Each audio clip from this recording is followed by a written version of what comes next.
Welcome to Chasing the Sash, the podcast telling the stories behind the sash. Welcome all. We are so excited to have our very first guest.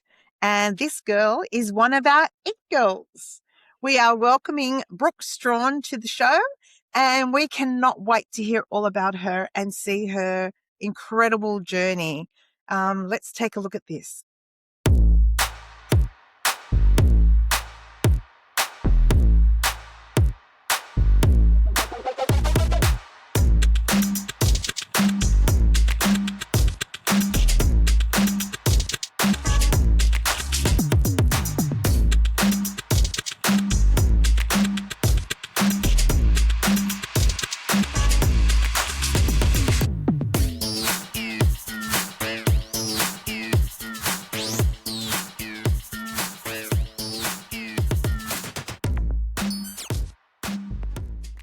We are so happy to have you on the show as our very, very, very first guest.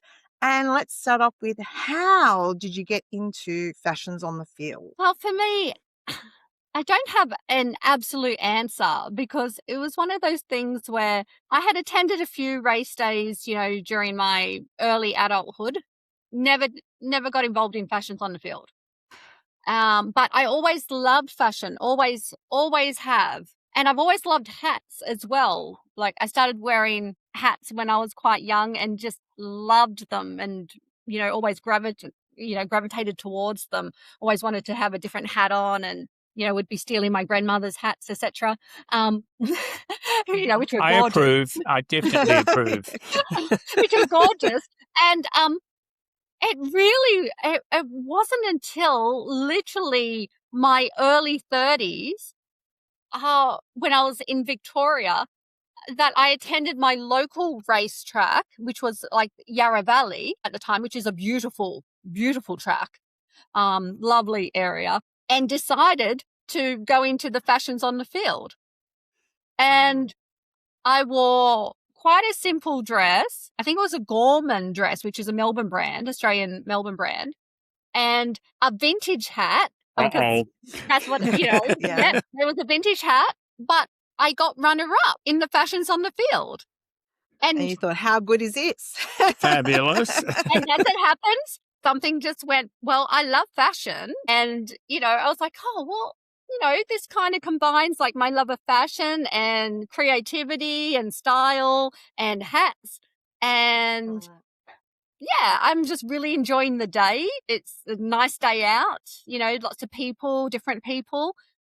And it just went from there. You have to say you've had so many different looks over the years. Like, I have known you for a very long time. And my earliest memory of you is you were in very much a uniform. You really went at one stage into, you were wearing your medals and very military look.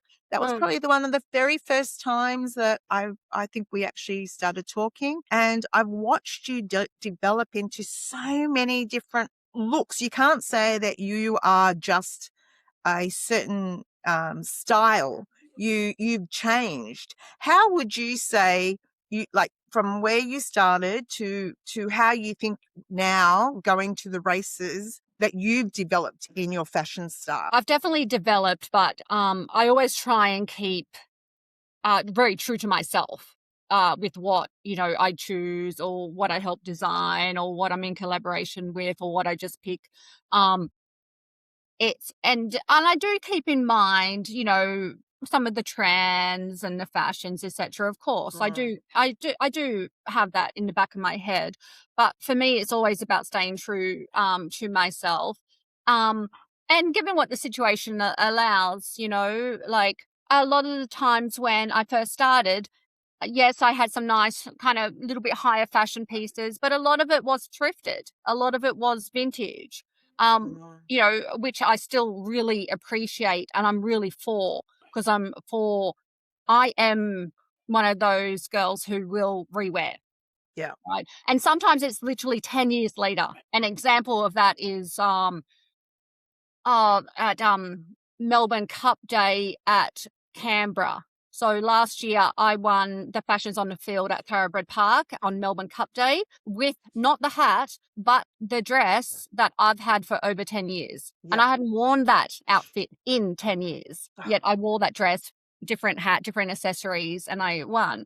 And so I'm really for that. It's not a continuous wearing of the outfit, but that's a classic look. That's something that I like. I'll put it back there and I'll bring it back out, when I'm ready. But I'll also incorporate, new pieces and things which might be a little bit more on trend or fashionable or more just to my styling at the time. As I'm getting older, I'm leaning more towards bespoke pieces, custom pieces, things which are are quite not run of the mill. Yeah. Yeah. Like that beautiful blue outfit that we've just seen. I have to admit, that's probably one of my all-time favorites. Love Yeah, it. I that print for me just did it when I got shown the material. I was like, yes, yes, Yay! I love it. I love it Yeah. because a lot of people know this. I'm not a hugely girly girl, even though I love femininity. I think a lot of because of my background, there's a little bit of tomboy like still coming through for me. Because I've always worked like with men and in those types of male dominated areas. And so a lot of my style is not ultra feminine. Like it's rare will see me in florals every now and then, but it's quite rare. I tend to lean more towards plain, or abstract prints, artistic prints, because love I am an art. artist myself. Yes. So anything that's artistic, abstract, watercolorish, simulating those paint strokes, I love. Maybe a little bit of digital print. And I know, though, that you had in your podcast about tartan. I love I tartan. know you do. I know that from you very And much so. I am a strawn, and we have our own tartan. We have the Yeah. strawn tartan. I'm Celtic background. I lean towards tartans.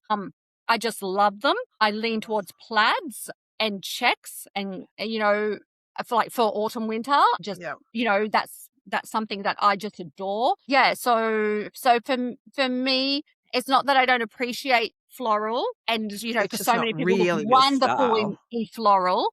But for me, I'm just that little bit off to the side of that. Yeah. Yeah.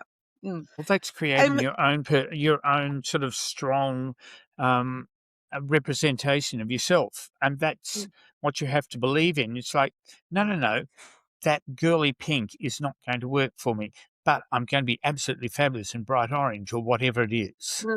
And it's believing in yourself that's, but takes time to actually build up to that point when you think about where you start and what you're creating and showing now.